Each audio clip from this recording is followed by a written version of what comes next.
It's a blue car.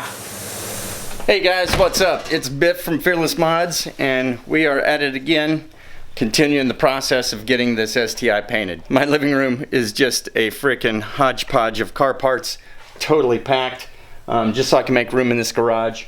But today we're moving on to starting to prep and get ready on all the door jambs to get them ready for the paint next. That includes the trunk areas around here that will be covered when the trunk is installed. So essentially anywhere that has a body part that covers it during painting the exterior is going to finish getting painted on this next go around, and then what that'll leave is the actual exterior of the car itself once we've assembled everything. I'm going to go ahead and get this thing up on some jack stands so that it gives me a little better angle to spray the bottom rocker panels, and I'm only going to go up to just on the outside edge up here so I get just that little bit of over coverage there that I can sand and cover it whenever I do the rest of the car. So that's the goal. Alright, so on second thought, I'm not going to put the jack stands under it quite yet, because all I will have to do is when I'm done put it back down and take it out to clean this out to get ready for paint.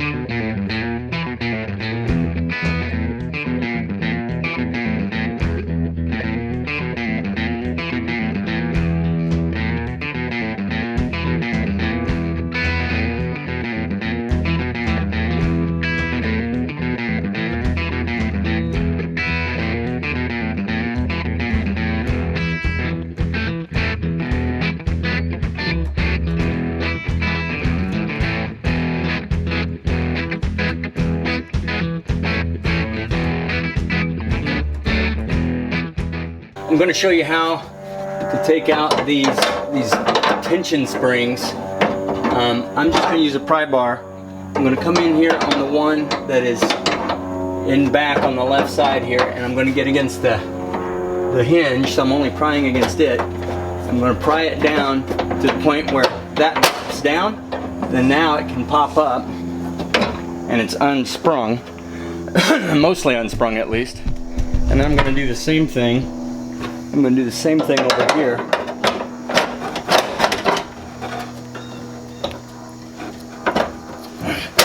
So that at least gets them off of there, which means they have a little less spring tension on them. Essentially, they go like this.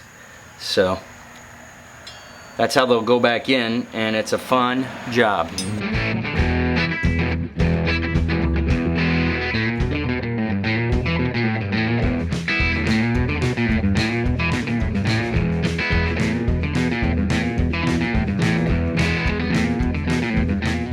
Alright guys, that's going to be it for tonight. I can't see what I'm even doing anymore, but I think I got it sanded.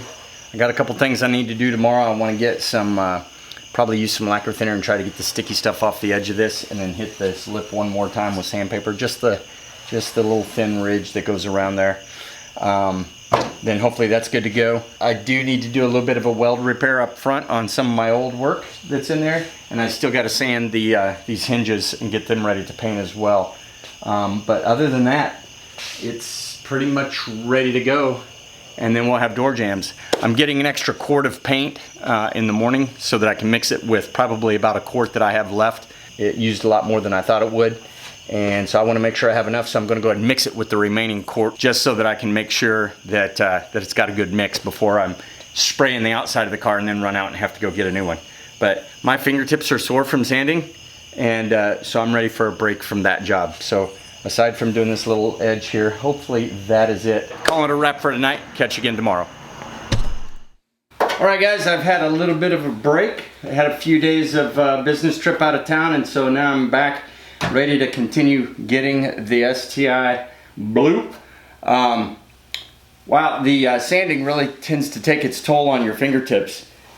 I wasn't even able to open my iPhone anymore with my pointer finger, and all the rest of these fingers also had the fingerprints slicked off of the ends of them, and they're starting to like peel off almost like a blister. Good thing is most of the detail sanding down in all the crevices is good to go.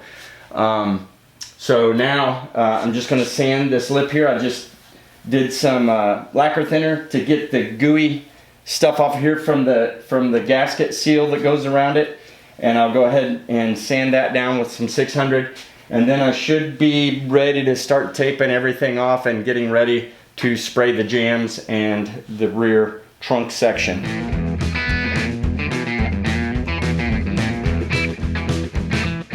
Okay, so I've gotten the back end all ready and clean. I've done a little bit of welding I needed to do on my previous repair over there. It's good to go.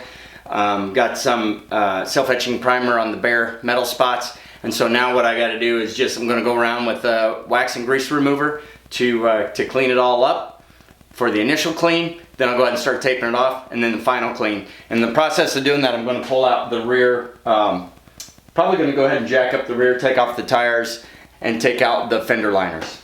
And before I do that, I'm going to roll it out one more time and clean up a little bit, and maybe try to fix my filtration system here.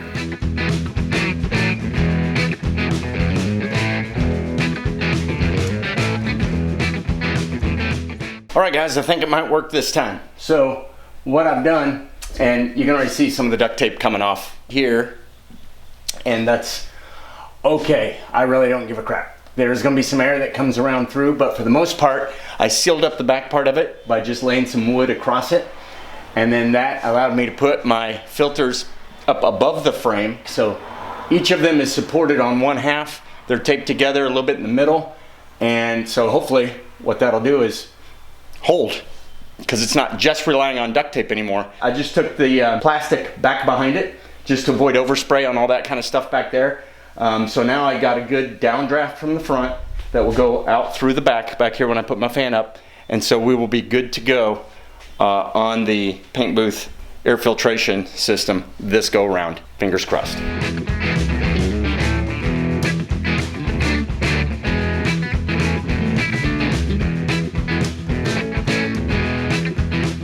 Okay, so now it's degreased, and next what we'll do is go ahead and start putting tape on the inner edges of everything that needs to be taped that I'm going to paint. I'll put tape on the outer edges, and then we will go around and lay plastic over the whole thing and cut it in so that we just have our areas that we want to spray exposed.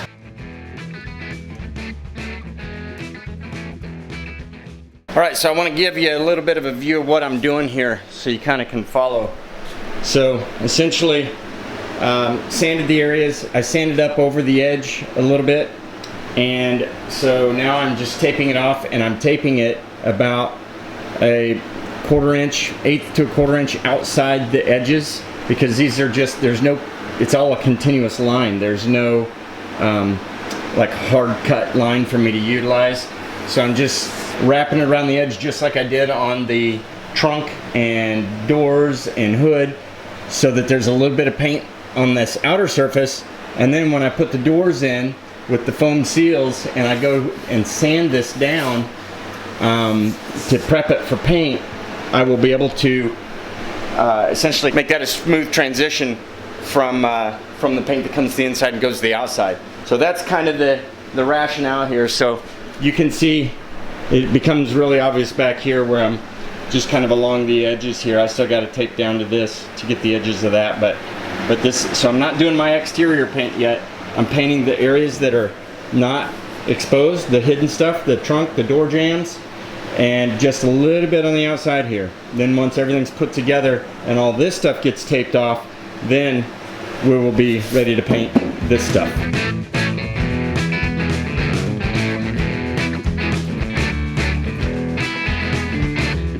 What I did here is we put the plastic over it, stuck it to the insides of the doors where we put the tape in there, and then went along with the razor blade and just put a nice thin little slice, tape it back down to the green here, so that we keep overspray from getting on the rest of the car while we're focusing on just painting the door jambs.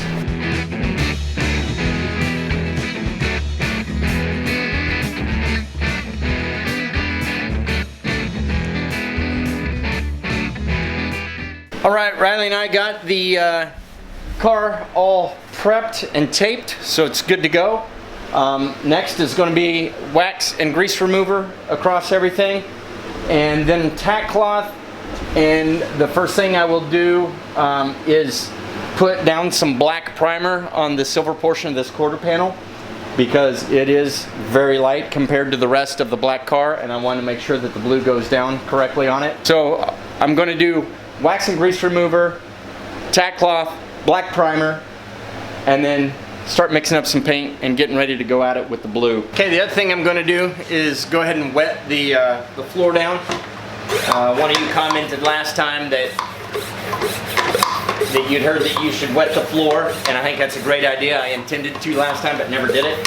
So I'll do it this time just to kind of help keep any dust or anything down that might be floating in the air. The other thing that's good about my setup, in my opinion, is when I was here earlier with the garage door open, there were little bugs flying all over the place.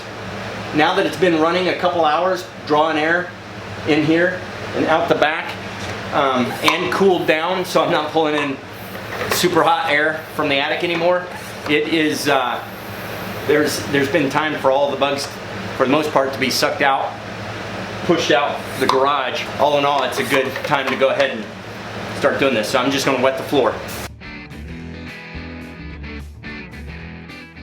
Alright, so we're ready for the wax and grease remover. I'm just going to use this stuff here, some of these blue wipes and a glove, fold it up into quarters and start wiping everything down.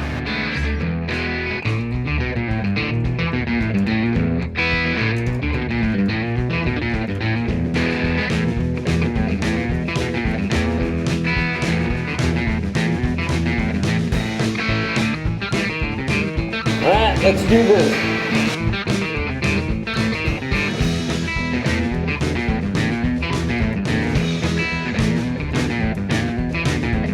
She's looking blue.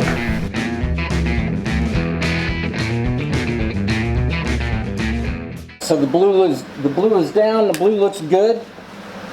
3 base coats, and so now we're going to go ahead and clean up the gun and then get ready for the clear coat.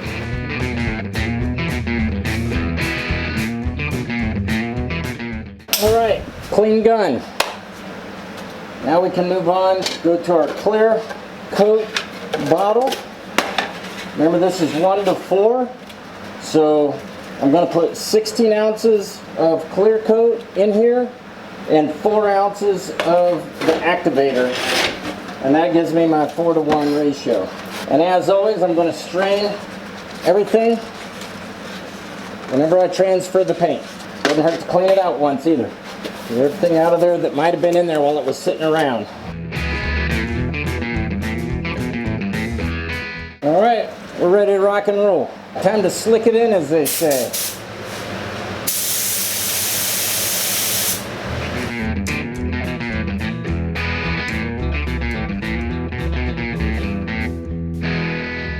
So stinking pretty. I might be a successful car painter. All right, gonna make some more.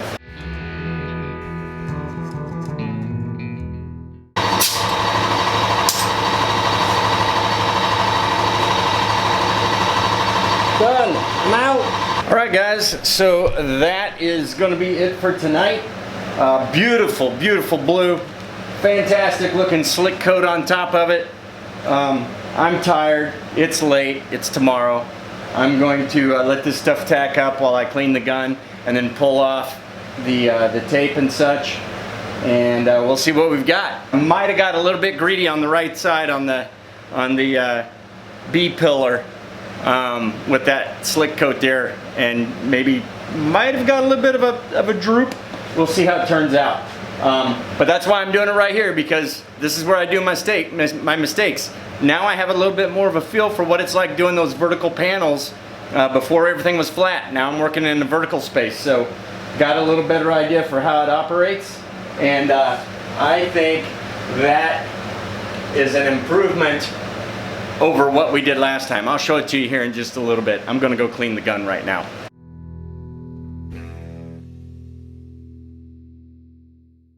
All right, guys, that is gonna be a wrap on the door jamb episode painting thingy. I've got blue door jambs and they look great. I've learned some stuff on here. I had a couple drips right there.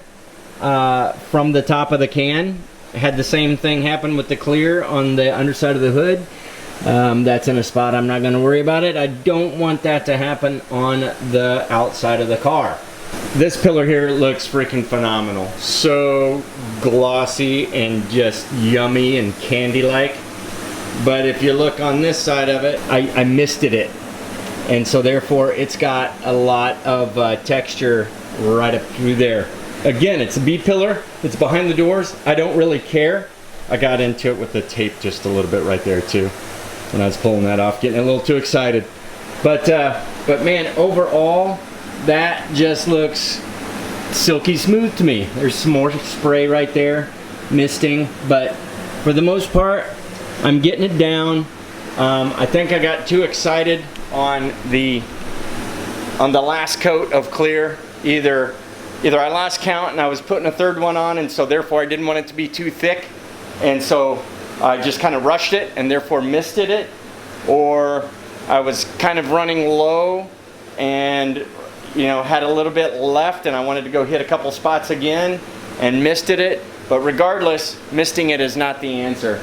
That nice glossy coat that I got right here is just absolutely gorgeous. It's beautiful. A little bit of trash in there, but no bugs, again, flopping around. I think this is the time of day to do this. It has worked out really well doing this. I told you about this one right here. You can see it right there. Just a little bit of a run. Again, I got really excited, but man, that was looking so good on the coat before. That pillar was looking phenomenal. This side over here I don't think has the misting problems quite as much, or maybe it's just because it's over here on the darker side of the garage and I can't see it. But I think it's just absolutely gorgeous. The metal fleck looks phenomenal. Everything's turning out great. We've got our wheel wells done. The whole back end here is ready to be blue and have its trunk on there. Everything's looking just fantastic. And so we are going to call that a wrap, not to mention the blue hinges here. Man, it's looking good, guys. I could not be happier with this garage paint booth. I could not be happier with that HTE gun from Harbor Freight. I'm no pro, it's the first one I've used, and I'm loving it. So I'm just going to keep on using it. And next thing, bottom line is we slap it together, we tape everything up, and we are ready to paint the outside. 2 steps left. Bumpers, all those kinds of trim pieces, probably about 10 items, and the outside of the car. Hey guys, I hope you enjoyed this episode. This was a lot easier than doing the doors, like I said, and I'm getting more comfortable with the gun. So hopefully we have good things waiting for us as we continue this on to the outer surfaces, because that's coming at you next. So please stay tuned, like and subscribe, and keep watching Fearless Mods, man. Take care. We'll catch you again later.